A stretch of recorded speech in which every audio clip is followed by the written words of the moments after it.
Hello guys, today Dubstechnology Present. I beg to all of you to like and subscribe on my channel, because your support is the best to grow up this channel. Back to topics. So, Lenovo's next flagship, the Z5, is set to be unveiled tomorrow in Beijing. The handset has been rumored to no end, so we know pretty much everything about it. What we never knew, for lack of images, was what it will actually look like.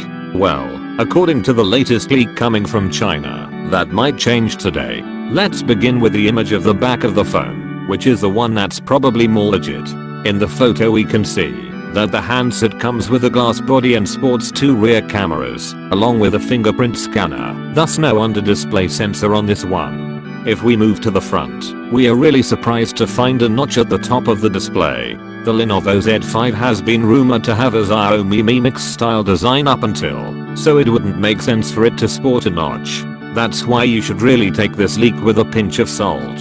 At this point, we can only hope that the one in the image above is a trimmed down version of the Lenovo Z5, just like what Xiaomi did with the Mi 8 and Mi SE, less powerful, less features and smaller. For those who haven't been in the loop, the Z5 is the phone that's expected to be available in a 40GB storage version, along with 45-day battery life and 30 minutes of talk time on 0% charge. Lenovo has been really hyping up this phone in the last weeks, but this is it. Tomorrow we'll finally see the phone and decide whether it delivered its promises or it was all pointless PR. Thanks for watching, so always stay tuned with new videos from my channel. Let's like, subscribe, and share my friends, cause you all the best.